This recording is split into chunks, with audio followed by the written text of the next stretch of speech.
और भक्तों से निवेदन है, कृपया आज का सत्संग बहुत महत्वपूर्ण है, बहुत ध्यानपूर्वक आप सुने, निश्चित आपको लाभ होगा।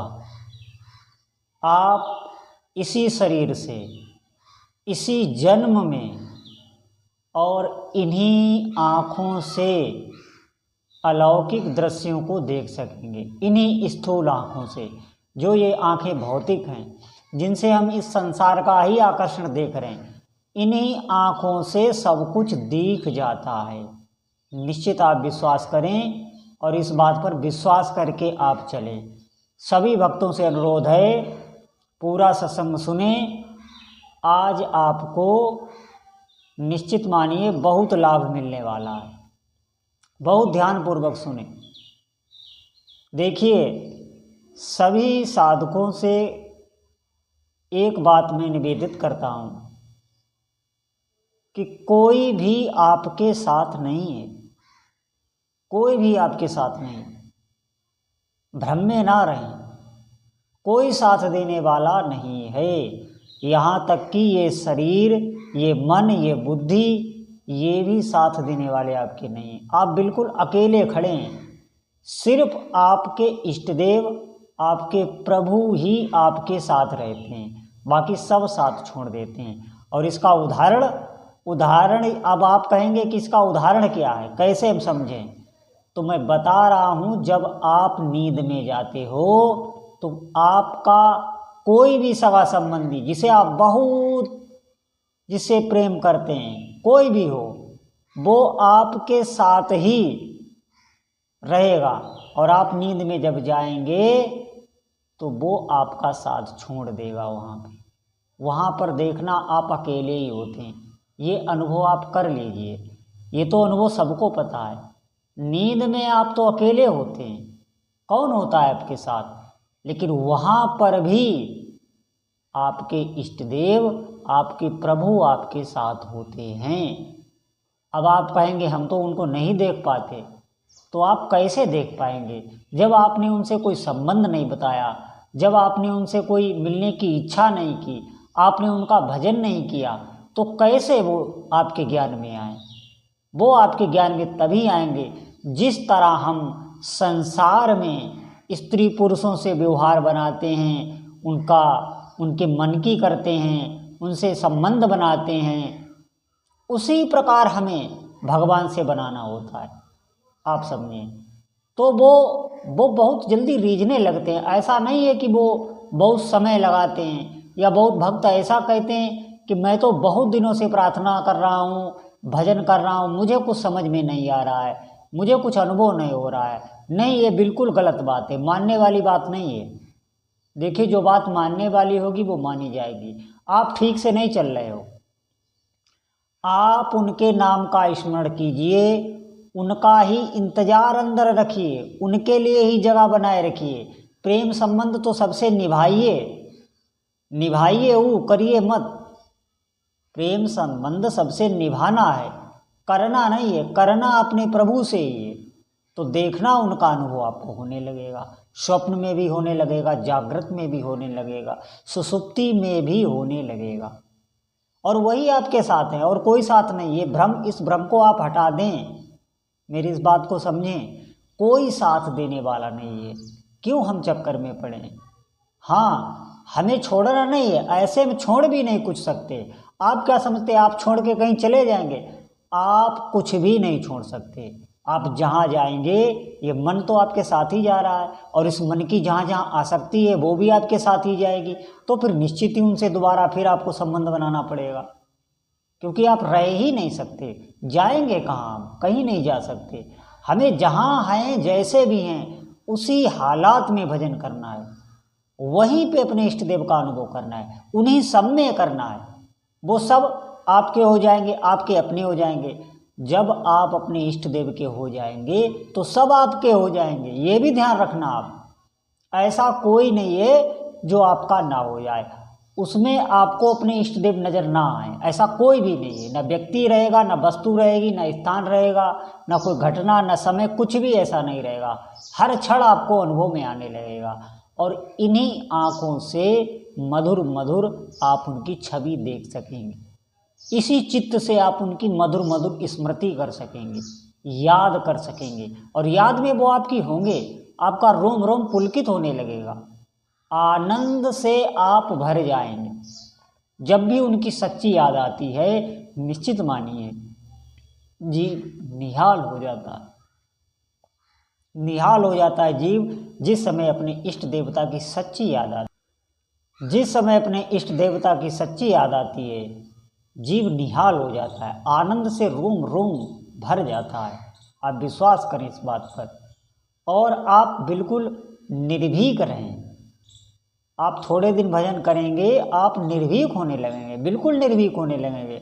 आपको ऐसा लगने लगेगा कि हाँ, हमारे साथ कोई है, हमारी कोई सुरक्षा कर रहा है, हमारी कोई रक्षा कर रहा है, हमारे कोई मन में है, हमारे कोई शरीर की भी संभाल कर रहा है, हमारे व्यवहार को भी कोई देख रहा है, ऐसा आपको आभास होने लगेगा। आप अकेले नहीं अनुभव करेंगे। अभी हमारे साथ पूरा मेला है, लेकिन हैं हम अकेले ही। वो मेला देखने को है, साथ कोई नहीं है, कोई भी साथ नहीं। निद्रा में जब हम रोज जाते हैं, रोज आप अनुभव करें, कौन साथ होता है हमारे? कोई तो नहीं साथ होता, बिल्कुल हम अकेले होते हैं। फिर भी हम अज्ञान बने हुए हैं। अरे हमें ऐसे से संबंध बनाना है जो हमारा जन्म जन्मों का साथी हो, कभी हमारा साथ ही नहीं छोड़ेगा। अगर हम कर्मों किसी कर्म में दोबारा भी जाएंगे तो वहाँ भी वो साथ होगा। आप ऐसा समझें, भगवान जिस पर रीझ जाते हैं उसका बिल्कुल साथ नहीं छोड़ते। साथ तो प्रभु वैसे भी किसी जीव का नहीं छोड़ते, लेकिन हम उनसे विमुख हैं, वो हमसे विमुख नहीं है। वो जिस दिन हमसे विमुख हो जाएंगे, उस दिन सब यही कहेंगे, चलो चलो इस शरीर को ले जाओ यहाँ से, इसका काम खत्म हो गया। भगवान ही तो निकल जाते हैं इस देह से, तो ये निष्प्राण हो जाती है। भगवान कभी जीव का साथ नहीं छोड़ते, हम ही उनसे विमुख हैं। तो हमें क्या करना है? हमें उन्हीं की याद करना है, उन्हीं का भजन करना है। थोड़े ही दिनों में देखेंगे अब कायाकल्प होने लगेगा, आपके जीवन का कायाकल्प होने लगेगा। जो कभी आपने सोचा भी नहीं था वो तक होने लगेगा। क्यों? क्योंकि वो सर्वशक्तिमान है। वो आपके मन की एक एक कल्पना, एक एक भाव को देख रहे हैं। जैसे आप इन स्थूल आंखों से ये संसार देख रहे हैं, ऐसे ही भगवान सभी जीवों के साक्षी हैं, सभी जीवों को बराबर देखते रहते हैं। पूर्व जन्म में क्या था, इस जन्म में क्या है, ये क्या कर्म करके कहाँ जाएगा, सब पता है उनको। और हमको कोई नहीं जानता, भगवान के सिवा और आपको कोई जानता ही नहीं। आपके सगे संबंधी तक भी आपको नहीं जानते। अरे आप खुद अपने को नहीं जानते, क्या आप अपने को जानते? अगर आप अपने को जान गए तो आप अपने प्रभु को भी जान जाएंगे, क्योंकि हम और प्रभु एक ही हैं, हम उनके ही अंश हैं। तो हमको कोई नहीं जानता। हाँ, इस शरीर को सब जानते हैं। सब आपकी स्थिति तभी तक समझते हैं जब तक आपका शरीर है, तभी तक आपको जानते हैं। वो इस शरीर से ही आपको जानते हैं, आपको कोई नहीं जानता। अगर आपको जानते होते तो निद्रा में भी आपको जानते, सुसुप्ति में जब हमें होश तक नहीं रहता तब भी वो आपको जानते। तो वहाँ तो कोई नहीं होता, वहाँ कोई ही नहीं होता, वहाँ तो हम अकेले ही होते हैं। अकेले नहीं है, लेकिन वहाँ पर भी, वहाँ पर भगवान आपके साथ हैं, लेकिन अज्ञान बस हम उनको जानते ही नहीं। बस यही बात मुझे कहनी है। आप हर पल उन्हें जानने लग जाओगे, हर क्षण उनको महसूस करने लग जाओगे। यहाँ तक कि अगर आप कोई कारणवश कोमा तक में चले गए तब भी आपको स्मृति बनी रहेगी। ये बहुत मैं गूढ़ बात आपको बता रहा हूँ। अगर भगवत भजन परायण आप हैं, निष्ठा से भजन कर रहे हैं, तो आप कोमा में भी चले जाएंगे तब भी आपको स्मृति बनी रहेगी। इसी प्रकार जब भक्त कोई शरीर छोड़ता है तो उसे स्मृति बनी रहती। नहीं तो जो सांसारिक लोग हैं उनका जब शरीर छूटता है तो उनको विस्मृति, अज्ञान में हो जाए, उनकी स्थिति ऐसी हो जाती है जैसे सुसुप्ति अवस्था में हमारी होती है। सच मानिए, क्योंकि मृत्यु के बाद एक गहरी निद्रा भी होती है और उसी निद्रा में वो सो जाती है। लेकिन जो भजन परायण है वो हमेशा जागृत रहते हैं। हमें इसी स्थिति तक जाना है। निश्चित मानिए सभी दुखों से छुटकारा आप पाने लगोगे। इस संसार में ऐसा कुछ भी नहीं है जो आपको आश्चर्य कर सके, कुछ भी नहीं है जो आपको आश्चर्य में डाल सके। सिर्फ साधना, अध्यात्म ही आपको आश्चर्य में डाल सकता है। आप खुद विस्मित हो जाएंगे कि ऐसा भी हो जाता है क्या। हाँ, ऐसा भी हो जाता है। आप विश्वास करके चलें, भजन परायण रहें, अपने सब कार्य करते हुए अपने इष्ट देव की सेवा और अपने इष्ट देव का नाम सुमिरन, इन दो पे आप विशेष ध्यान रखें। उनकी सेवा भी थोड़ी बहुत बनती रहे। सेवा से क्या होगा, संबंध बढ़ता है। सेवा में जो हम क्रिया करते हैं, उनके लिए पुष्प लाना, उनको स्नान कराना, उनका श्रृंगार करना, जो भी जितना भी आप कर पाएँ, उससे क्या होता है, संबंध दृढ़ होता है, आसक्ति बढ़ती है। और भजन तो सर्वोपरि है ही। भजन अपना कार्य करेगा। भजन आपकी कहीं भी वृत्ति हो, सब वृत्तियों को खींच के प्रभु में ही लगा देगा। भजन का यही कार्य होता है। भगवान के प्रति आपके अंदर प्रेम प्रकट ही हो जाएगा।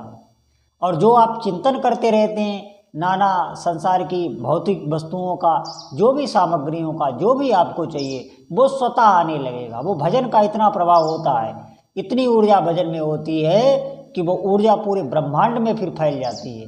जो भी आप चाहो वही होता है। तो आप सभी साधकों से निवेदन है, विश्वास पूर्वक चलें, इसमें बिल्कुल अश्रद्धा ना करें, बिल्कुल अविश्वास ना करें।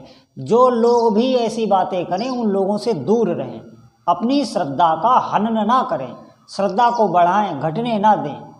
बस यही सबसे बड़ी बात है। आपकी श्रद्धा बनी रहेगी तो भजन होता रहेगा, और भजन अगर होता रहा तो वो अपना कार्य करेगा ही।